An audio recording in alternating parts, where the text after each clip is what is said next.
আরে দেখ দেখ, একটা ভিক্ষুক। চল চল বিটলু, ওর টাকাগুলো হাতিয়ে নি। হ্যাঁ হ্যাঁ, চল চল, ওর থালায় তো দেখছি ভালোই টাকা আছে। সাহায্য করুন, আমাকে 2 টাকা দিয়ে সাহায্য করুন। আমাকে 2 টাকা দিলে 200 টাকা পাবেন। যে যা পারেন তা দিয়ে সাহায্য করুন। শুনেছিস বাবলা, ভিক্ষুকটা কি বললো? আরে হ্যাঁ রে হ্যাঁ, সবই শুনেছি। চল মজা নেওয়া যাক, তবে তার আগে আমাকে 2 টাকা ধার দে। সবের মধ্যে আবার টাকা ধার চাচ্ছিস কেন? আরে এত কথা না বলে দে তো, তোকে একটু পরে 10 টাকা দিচ্ছি। তুই দেখছি আমাকেও বোকা বানাচ্ছিস বাবলা। আরে ভাই দে না, টাকাটা দিয়ে দিচ্ছি তো। বিটলু তার পকেট থেকে 2 টাকা বের করে বাবলার হাতে দেয়। বাবলা টাকাটা নিয়ে ভিখারির থালায় দান করে। এই নিন ভিখু আঙ্কেল, 2 টাকা নিন। বেঁচে থাকো বাবা, বেঁচে থাকো, তোমাদের জন্য দোয়া করি। ধন্যবাদ ভিখু আঙ্কেল। আরে বেটা, পরে ধন্যবাদ দিস। নে এবার গুনে গুনে 200 টাকা নিয়ে নে। এ কি করছো বাবা? আমার টাকা তোমরা কেন নিচ্ছ? রেখে দাও বলছি, রেখে দাও। তোমার টাকা কেন আমরা নেব? আমরা তো আমাদের ভাগের টাকাই নিচ্ছি। তোমাদের টাকা মানে? তোমাদের টাকা কি করে হয়? তোমরা তো মাত্র 2 টাকা দিয়েছো। এই যে নিয়ে নিলাম আমাদের 200 টাকা। তুমি তো বলেছিলে 2 টাকা দিলে 200 টাকা দেবে, তাই তোমার কথা মতোই 2 টাকা দিয়ে 200 টাকা নিয়ে নিলাম। এই বিটলু, চল বাড়ি চল।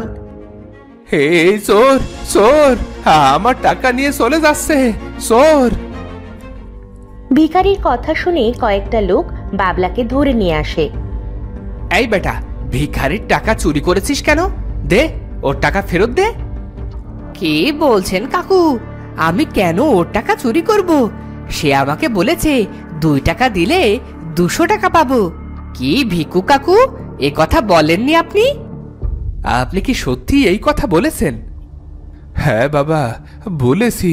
তবে দেখেছেন কাকু, সে হ্যাঁ বলেছে, তাই আমি তার কথা মতো 2 টাকা দিয়ে 200 টাকা নিয়েছি। বলুন, এটা কি চুরি হলো? না তো, তুই তো ঠিক কথাই বলেছিস।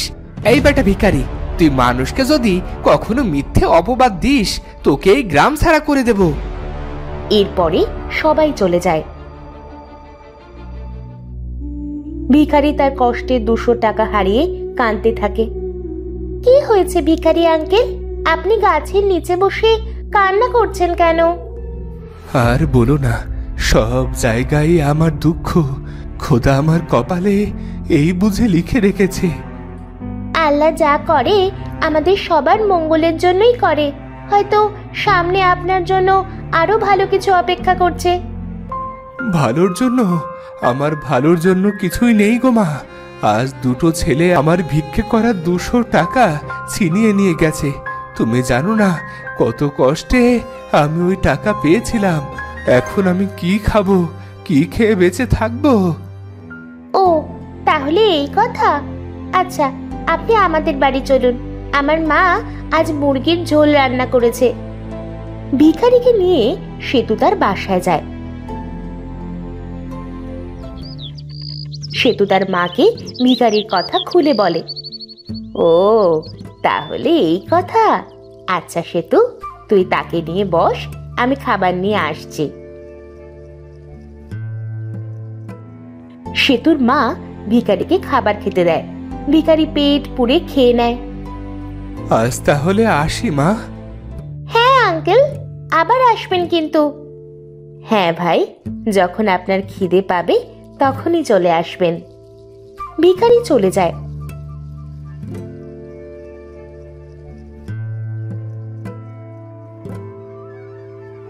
আর তখনই ভিখারির মনে পড়ে তার পুঁটুলি সে সেতুদের বাড়ি ফেলে আসছে। এই দেখো কি কাণ্ড, আমার ভিক্ষে করা থালাটা যে ফেলে এসেছি। যাই, আবার গিয়ে নিয়ে আসি। ভিখারি তার ফেলে আসা থালা নিতে সেতুদের বাড়ি আসে। আর তখন সে শুনতে পায় ঘরের ভেতরে সেতু আর তার মা কথা বলছে। মন খারাপ করো না মা, আজ রাতে না হয় না খেয়েই কাটাই। আমি তো না খেয়েই থাকতে পারবো, কিন্তু তুই তুই তো আর না খেয়ে থাকতে পারবি না বল। আজ মেহমান না আসলে হয়তো আমাদের রাতের খাবারটা বেঁচে যেত। ভিখারি বাইরে থেকে সব কথা শুনে সেতুদের বাড়ি থেকে চলে আসতে থাকে। হায় খোদা, এরা তো দেখছি দিন আনে দিন খায়, একেবারে আমার মতোই অবস্থা। আমাকে তাদের রাতের খাবার খাইয়েছে, আর এখন রাতে তারা উপোস করে থাকবে। এদের জন্য কিছু করতে পারলে নিজের কাছেই ভালো লাগতো। পরের দিন ভিখারি একটা গাছের নিচে বসে ভিক্ষা করছিল। কি গো কাকু, আজ কেমন রোজগার হলো? তা তোমরা আবার এসেছো? যাও বলছি, যাও। বাবলাকে তো কাল 200 টাকা দিলে, আজও কি 2 টাকায় 200 টাকা পাবো? তোমরা আমার সাথে অন্যায় করেছো, যাও, ভাগো ভাগো বলছি। ভিখারির সাথে আবার অন্যায়? ভালোই ভালোই আজকে চাঁদাটা দিয়ে দাও, নয়তো কালকের মতোই হাল করব তোমার। চাঁদা? কিসের চাঁদা? ওরে বাবা, আমাদের এলাকায় ভিক্ষে করবে আর আমাদের চাঁদা দেবে না, তা কি করে হয়? এই কথা বলে তারা ভিখারির সব টাকা ছিনিয়ে নেয়। ভিখারি চোর চোর বলে চিৎকার করলে কয়েকজন লোক চলে আসে। আরে, এখানে হচ্ছেটা কি? দেখুন না কাকু, আমরা এদিক দিয়ে যাচ্ছিলাম, আর তখনই এই ভিখারিটা আমাদের সব টাকা ছিনিয়ে নিয়ে ওর থালায় রেখে দিয়েছে। ভিখারি চোর, মার মার ওকে, মার। ভিখারিকে মেরে তারা চলে যায়। আজও সেতু ফেরার পথে ভিখারিকে গাছের তলায় শুয়ে থাকতে দেখে। কি হয়েছে আঙ্কেল? আপনার সারা শরীর দেখছি রক্তে রক্তাক্ত হয়ে আছে। ও তেমন কিছু না, ওই দুষ্টু ছেলে দুটো আজও আমার টাকা ছিনিয়ে নিয়ে এই হাল করেছে। ইস, চলুন আঙ্কেল, আমাদের বাড়ি চলুন। ভিখারিকে নিয়ে সেতু তাদের বাড়ি আসে। এরপরে সেতু আর সেতুর মা ভিখারির হাত পা কাপড় দিয়ে বেঁধে দেয়। শোন সেতু, লোকটার অবস্থা বেশ ভালো নয় মনে হচ্ছে রে। আমি আমাদের এই বাড়ির দলিল মণ্ডল মশাইকে দিয়ে কিছু টাকা নিয়ে আসি, তারপরে ডাক্তার নিয়ে লোকটার চিকিৎসা করাবো। ঠিক আছে মা, তুমি যা ভালো মনে করো। ভিখারি পাশের রুম থেকে সেতু আর সেতুর মায়ের সব কথা শুনে ফেলে। হায় খোদা, পৃথিবীতে এদের মতো মানুষ আছে বলেই এখনো পৃথিবী ধ্বংস হয়নি। আঙ্কেল, আপনার দেখছি জ্ঞান ফিরেছে। তা আঙ্কেল, আপনার পরিবারে কি কেউ আছে? পরিবার পরিবার বলতে সবকিছুই ছিল, কিন্তু তা আজ অতীত। কি সেই অতীত আঙ্কেল? আমি আজ ভিখারি হলেও আগে আমি ভিখারি ছিলাম না। বিলেত দেশে প্রায় 30 বছর কাটিয়ে বউয়ের কাছে অনেক টাকা পাঠিয়েছিলাম। একদিন বিলেত শেষে দেশে এসে শুনি বউ আমার সব টাকা পয়সা নিয়ে অন্য আরেকজনকে বিয়ে করেছে। এদিকে অনেক বছর বিলেতে কাজ করতে করতে আমি অনেক কঠিন রোগে আক্রান্ত হয়ে পড়ি।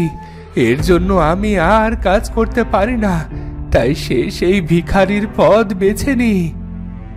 আপনার দেখছি আমাদের চেয়েও খারাপ অবস্থা। তোমাদের অবস্থা কি সেটা বলো? আমাদের পরিবারটা অনেক সুন্দর ছিল। আমি যখন ছোট ছিলাম তখন আমার বাবা বিলেতে কাজ করতে চলে যায়। সেই যে গেছে আর আসেনি। সবাই বলছিল যে বাবা নাকি মারা গেছে, আর তখন থেকেই মা মণ্ডল বাড়িতে কাজ করে আমাদের সংসারের হাল ধরে। আর তখনই ভিখারি একের পর এক কাঁদতে শুরু করে।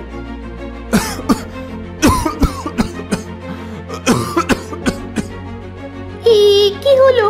আপনি কাশছেন কেন? আমার মনে হয় আগের রোগটা আবার বেঁকে বসেছে। আপনি অপেক্ষা করুন, আমি এক্ষুনি ডাক্তার নিয়ে আসছি। সেতু ভিখারির অবস্থা কঠিন দেখে ডাক্তার আনতে চলে যায়। এদিকে আমার থাকাটা একেবারে ঠিক হবে না। আমি এদের আর কষ্ট দিতে চাই না। আমার এখনই এখান থেকে চলে যাওয়া উচিত।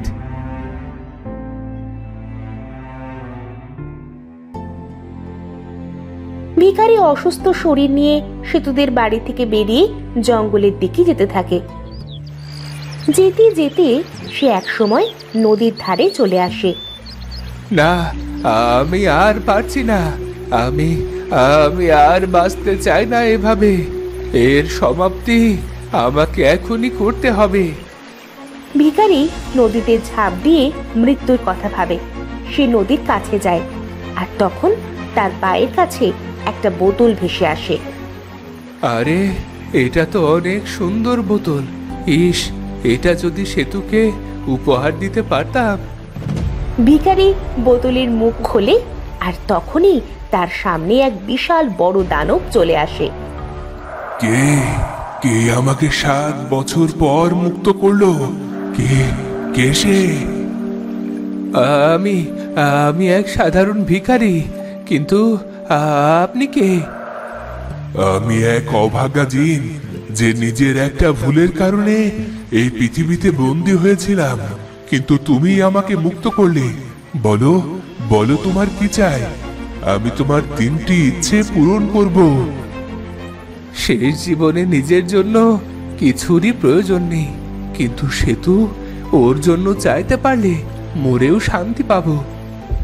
বলো বলো, তোমার 3টি ইচ্ছে বলো ভিখারি। আমার প্রথম ইচ্ছে হলো সেতুর বাবাকে তার কাছে ফিরিয়ে দাও। হয়ে গেছে, সেতুর বাবা ফিরে এসেছে। সেতু, সেতু কোথায় তুই? তাড়াতাড়ি এদিকে আয়, দেখে যা মা, তোর বাবা ফিরে এসেছে। বাবা! আমার লক্ষ্মী সোনা সেতু। হ্যাঁ ভিখারি, এবার তোমার দ্বিতীয় ইচ্ছের কথা বলো।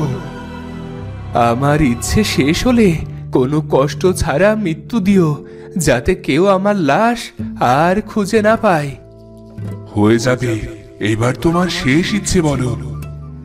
সেতুর মনে যে প্রথম আশা রয়েছে সেটা তুমি পূরণ করে দাও।